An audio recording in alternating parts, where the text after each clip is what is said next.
Ang storyang ito ay pinamagatang, akala ko babae ang magpapasuko sa akin. Pero pinsan ko pala. By Kian. Simulan na natin ang kwento. Hi Quiz Ren. I'm one of your solid supporters. Noong una, hindi ko inaakalang maibabahagi ko rin ang kwento ko dito. Pero ngayon, handa na ako. Ako si Kian, 20 years old sa kasalukuyan. Isang straight, model, at minsan, kinukuha rin akong endorser ng iba't ibang produkto. Hindi ko in-expect na maibabahagi ko rin ang story namin ng pinsan ko na si Jorel. Lumaki si Jorel na nakukuha ang lahat ng gusto niya. May kaya sila sa buhay. Matalino at spoiled sa lahat ng bagay. Habang ako naman, hindi naman ganong katalino pero hindi rin naman bobo. Hindi kami mayaman tulad nila. Pero sakto lang ang estado sa buhay. 19 years old ako nung mas naging close kami ng pinsan ko. At the same time, best friend ko din siya. Parehas kami ng school noon na pinapasukan. Pero ngayon, hindi na. Parehas din kami ng edad. Sabay kaming lumaki at nagbinata. At sana, sa ibabahagi kong kwento kong ito, huwag niyo po akong husgahan. Balik tayo sa taong 2019. Bakasyon noon nung umuwi sila sa amin, galing Mindanao. Napagplanuhan kasi ng parents niya na dito na siya pag-aralin sa Cubao kasama ko. Kasi yung parents niya pupunta ng Batangas para asikasuhin ang business nila doon. Dahil nga sa sabay kami nagbinata, syempre sabay kaming gumimik, sabay papasok sa school. Magka-vibes talaga kami ng pinsan ko. Lahat na ata ng masasayang alaala sa buhay ko, parte siya. Sa tawanan, sa asaran, sa lungkot, sa kalokohan. Minsan nga, nagkakapikunan din. Lahat din ata ng mga trials at problems ko, pati yung mga bigat na dinadala ko, naisishare ko na sa kanya. At ganun din naman siya sa akin. Naging comfort zone namin ang isa't isa. Naaalala ko, madalas pag magkasama kami, napagkakamalan kaming kambal. Ewan ko ba? Hindi naman kami magkamukha. Pero magka-same height kami. Same kami sa lahat. Sa pangangatawan, sa pananamit, sa kulay, sa type ng katawan. Puwera na lang talaga siguro sa muka. Natatawa na nga lang ako pag naririnig ko yun eh. Sinasabi ko sa kanila na, "Uy, mas pogi kaya ako dyan?" Sabay niya akong babatukan at magtatawanan kami. Hanggang sa nagsimula ng pasukan. Magkaiba kami ng room ng pinsan ko noon. Hindi nagtagal, nakilala ko si Bea. At grabe! Nung unang kita ko pa lang sa kanya, parang tinamaan na talaga ako. Maganda, attractive. Kaya naman, hindi ko talaga pinalampas ang pagkakataon. Lahat ginawa ko para magpapansin sa kanya. Kalaunan, naging close din kami. Isang araw, around 11 a.m., niyaya ko si Bea na kumain sa kantin. "Hi Bea, tara, lunch tayo sa kantin? Ha? Kasi... Sige na, libre ko. Ha? Next time na lang, Kian. Tinatamad ako eh. At saka, ang layo ng kantin. Sige na please. Please, pumayag ka na Malulungkot ako pag tinanggihan mo ko. Sige ka. Okay. Sige na. Mapilit ka eh. Yes! Thank you, Bea. Nagpaka-gentleman ako sa kanya. Nagpa-impress. Maya-maya, dumaan si Jurel sa kantin. Uy, pinsan! Tara, kain tayo! Sabay ka na sa amin! Sige lang, pinsan. Salamat. Nung nakita niya kami, parang hindi siya makapagsalita. At madalas, nahuhuli ko siya na sumusulyap siya ng tingin kay Bea. Natatawa na talaga ako sa kanya eh. May pagka mahiyain kasi tong pinsan ko. Pagdating sa babae, torpe.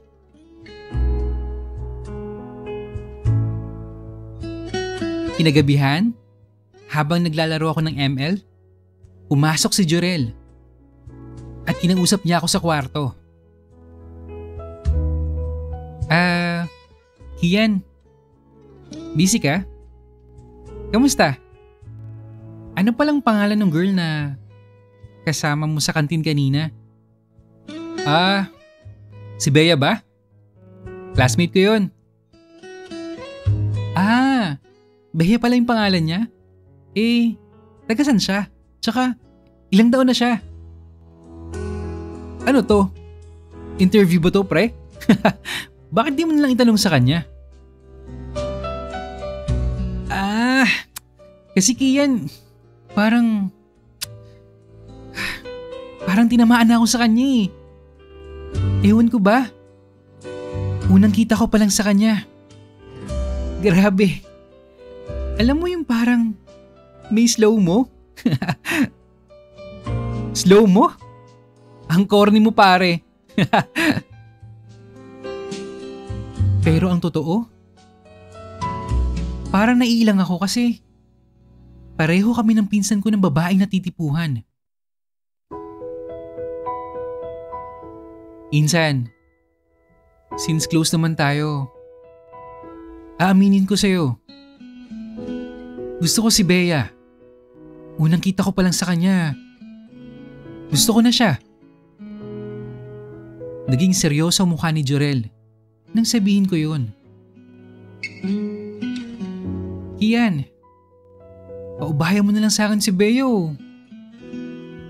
Ay nako. Gusto ko na kasi talaga siya eh. Pogi ka naman ng hindi hamak sa akin kaya marami pa dyan. At alam ko, madali mo lang makukuha ang mga babae. Ang lakas kaya ng charming effect mo.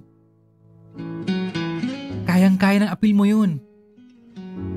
Kaya please, preo, paubayan mo na lang siya sa akin Kahit ano gagawin ko, insan. Promise.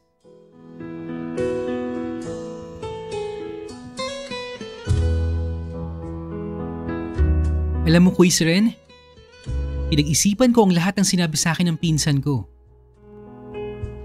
Hanggang sa nakapag-desisyon na ako. Paparaya ko na lang siya sa pinsan ko. Kahit pa gustong gusto ko si Bea.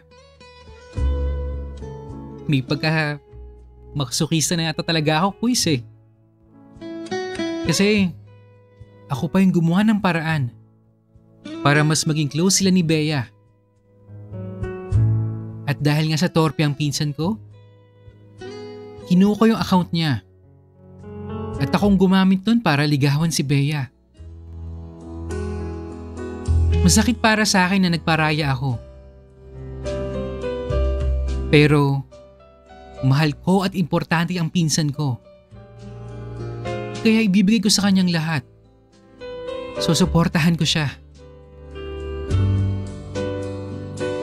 Yun nga lang, medyo nag-iba ako ng pakisama kay Bea. Naglagay ako ng boundaries sa pagitan naming dalawa. Nagtaka siya bakit parang nagbago daw ako lately. Pero wala akong ipinaliwanag sa kanya. Hanggang sa nasanay na lang siya na hindi na kami close. At hindi na kami magkasama. Katulad ng ginagawa namin dati. Lumipas ang araw, linggo, at buwan. Sinagot na ni Bea ang pinsan ko. Ang hindi niya alam, ako pala yung may hawak ng account ni Jurel. At ako yung nanliligaw sa kanya. Nakaka-guilty pero no choice eh. Torpe kasi si Jurel. Masakit para sa akin yun. Pero ang makita yung pinsan ko na masaya, it's good enough for me. Nang gabing yun, dahil wala yung parents ko sa bahay, uminom kami ng pinsan ko. Kitang-kita kong saya sa mga mata ng pinsan ko. At labis niya itong pinagpapasalamat sa akin. Sa sobrang dami nga namin nainom una akong tinamaan ng alak. Kaya nagpaalam na ako. Sabi ko sa kanya, mauna na ako sa kwarto para matulog. Hindi ko naiintay yung sagot niya, tatulog na ako. Around 3 a.m., bumangon ako para umihi sa banyo. Nang palabas na ako ng banyo, biglang akmang papasok si Jurel. Nagulat ako sa kanya. Napapansin kong parang hindi pa siya nahihimasmasan ng alak. Parang lasing pa siya ng akmang lalabas na ako. Tapos pinigilan niya ako. Nagulat ako sa ginawa niya. Hinaplos-haplos niya ang buhok ko habang titig na titig sa mga mata ko.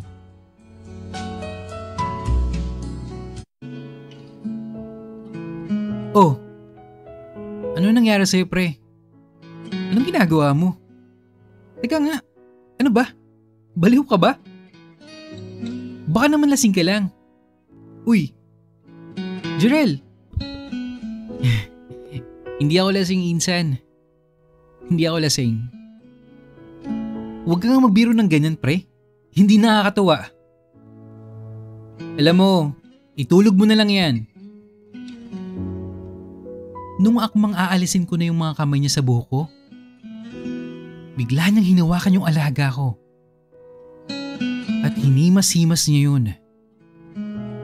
Sabay dampi ng mainit niyang labi sa mga labi ko. Nagulat ako, tapos natigilan.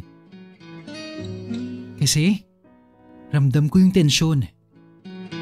Yung init na bumabalot sa kanya.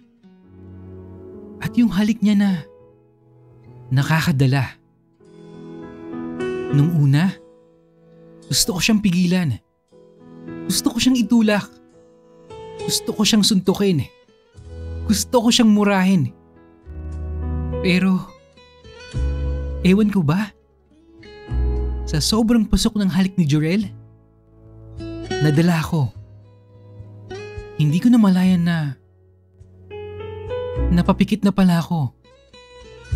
At nagpapatangay na ako sa kung ano man ang pwedeng mangyari.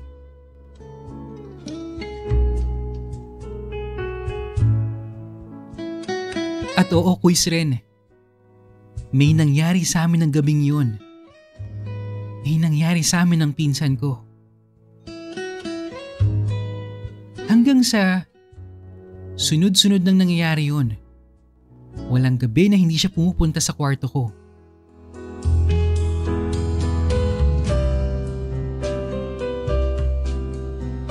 Makalipas ang 2 araw, nagpa siya si Jurel na lumipat sa classroom namin. Mahabang proseso pero kalaunan, nakalipat siya. Masaya ako dahil official na mag-classmate kami.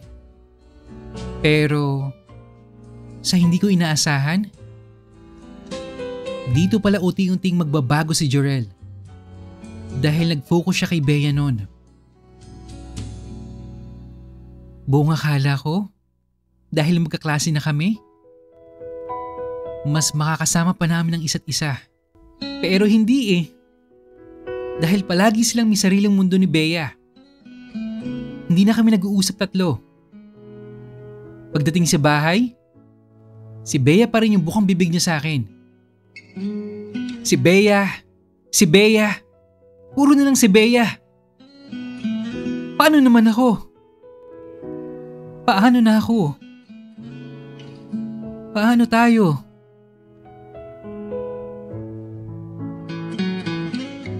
Palagi sila nag-video call gabi-gabi. Ewan ko ba? Hindi ko alam sa sarili ko pero parang naapektuhan ako. Bakit nasasaktan ako? Bakit nakakaramdam ako ng selos at galit? Ayoko man aminin pero nahuhulog na yata ako sa pinsan ko.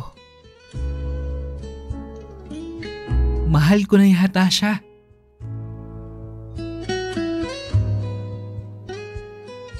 Kahit anong pilit ko na iwasan na hindi magselos, hindi ko mapigilan. Gusto ko, sa akin lang yung atensyon ng pinsan ko. Gusto ko sa akin lang siya. Kaya, hindi kalaunan, nakagawa ko ng isang desisyon na makasisira sa amin at lubos kong pagsisisihan. Napagplanuhan ko na landiin si Bea. Gusto ko na magkagusto siya sa akin. At nang sa gayon, hiwalayin niya si Jorel. O di naman kaya magmukha siyang malandi sa mata ni Jorel. Kaya binalik ko yung pagiging sweet ko kay Bea. Yung pagiging caring ko sa kanya. At alam ko na napapansin din ni Jorel. Pero wala akong pakialam. Madalas, pag nasa school gym ako, sumasama si Bea sa akin para manood ng basketball ko. Minsan, magkasama rin kami sa kantin. Lahat ginawa ko. Nagpa-sweet ako sa kanya. Hanggang sa hindi ko na lang namalayan na nahulog na pala ang loob ni Bea sa akin. Di kalaunan, yung mga plano ko nagkatotoo. Iniwalayan nga ni Bea si Jorel. Hindi ko akalain na sa kaunting panahon na ibinigay ko sa kanya, magagawa niyang bitawan ang relasyon nila ng pinsan ko. At ang dahilan? Kung bakit niya hiniwalayan ito? Dahil daw, mas ako yung gusto ni Bea simula pa lang. At sa akin niya naramdaman yung totoong pagmamahal. Sinabi niya lahat yun kay Jorel.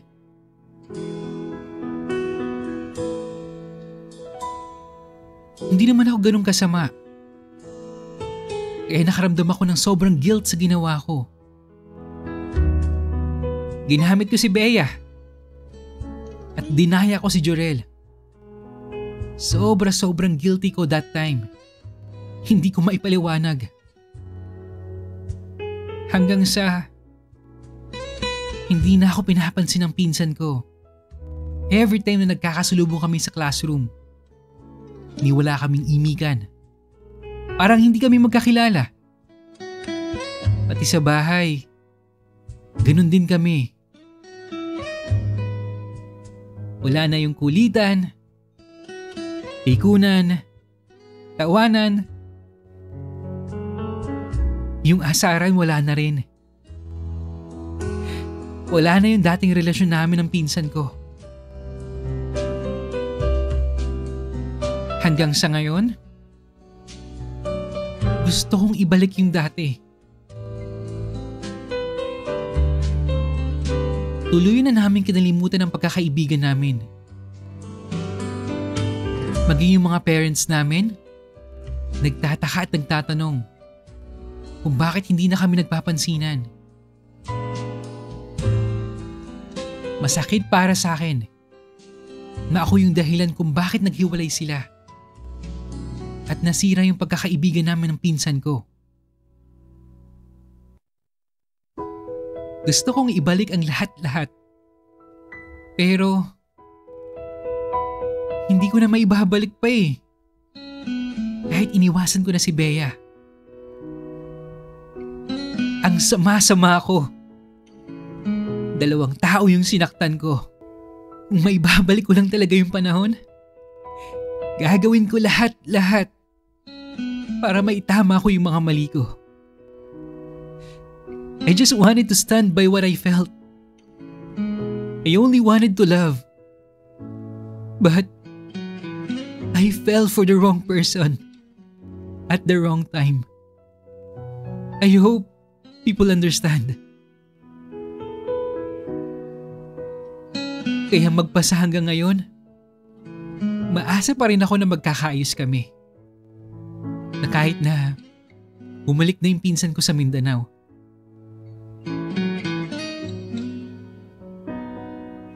Jorel, kung maririnig mo man to, sana mapatawad mo ko. Hindi ko alam kung may karapatan pa akong humingi ng tawad sa'yo eh. Pero araw-araw ko yung dinadala. Hindi lang dahil nasaktan kita, kundi dahil sinira ko yung tiwalang binuo natin mula pagkabata. Alam ko, ako yung unang nagturo sa'yo magtiwala. Pero ako rin yung unang sumira nun. Alam mo, pinili kong masaktan para lang makita kang masaya. Pinaubaya ko si Bea sa'yo. Pero sa huli, nasaktan kita. Pati si Bea. Pati sarili ko. Lahat tayo talo. Kaya, kung kaya ko nang ibalik ang oras, ipiliin kong hindi na sana ako naging sakim sa atensyon mo. Maling-mali ako sa naging desisyon ko. At wala akong ibang sinisisi kundi ang sarili ko. Walang araw na hindi kita naaalala. Yung tawanan natin, yung kalokohan, lahat yun. Parte ng mga araw na pinangarap kong bumalik. Pero alam kong mahirap na. At kung hindi na talaga, tatanggapin ko. Pero kahit ganun, gusto kong malaman mo na mahal na mahal na mahal kita. Hindi lang bilang pinsan o kaibigan. Higit pa doon. Kahit alam kong mali. Kahit alam kong hindi pwede. Mahal kita, Jorel. Ikaw yung taong naging pinakamalapit sa buhay ko. At walang araw na hindi ako umaasang isang araw baka pwedeng magkaayos tayo. Hindi man ngayon, pero sana sa tamang panahon.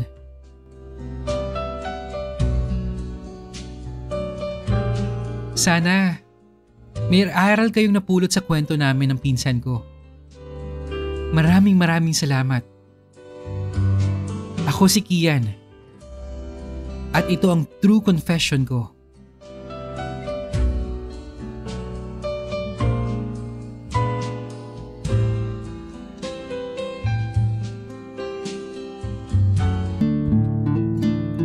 Okay, so it's another story of magpinsan, no? From Kian.